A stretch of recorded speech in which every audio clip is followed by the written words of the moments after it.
John, it's great to see you back. Talent point, I concede. Let's talk about capital.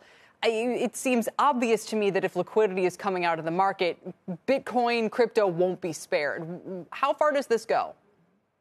So, I mean, Kate, on your earlier segment is correct. The retail people selling for various reasons, totally understood from an investment perspective, and the macro headwinds will dictate that for now. But I don't think people should underestimate that there was, through the third quarter of 2021, VCs have actually raised, close to 100 billion and then even more in Q4.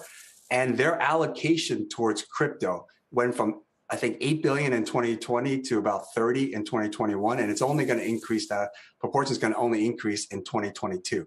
So from a fundamental operating perspective, the inflow of cash into the space is not going to change. Sure, on the macro side, from the retail investor, maybe. Well, I guess when I look at institutional behavior, John, I often see it chasing performance. So I'm not surprised there were huge inflows in the third quarter of last year, right after Bitcoin went above 60,000 to new highs. What I wonder is if they will still continue to buy now that crypto's down 40% from the highs and they might be afraid of catching a falling knife. So the smart money will follow where the innovation is. And Web3 is where the innovation is. And from an operating perspective, all the metrics that we at Ava Labs see for Avalanche have just continued to make new highs. Number of transactions on the Avalanche chain is now over 1 million on a single day basis. That's like 70% of what Ethereum does on a daily basis. So number of wallets, monthly active users, daily active users are all still making new highs. So as of right now, the fluctuations in the market is not affecting the operating fundamentals. What do you make of Ether, which both outperformed on the way up and is now underperforming on the way down?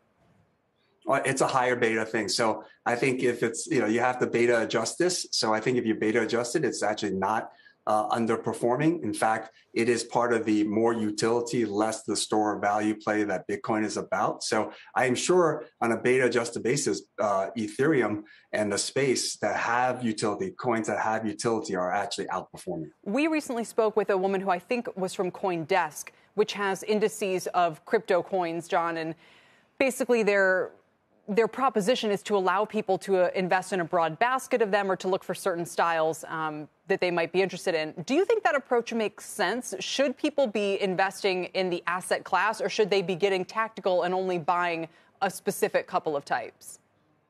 Individuals should invest in a basket or a class of assets and certain themes, just like you would ETFs in the traditional equity world.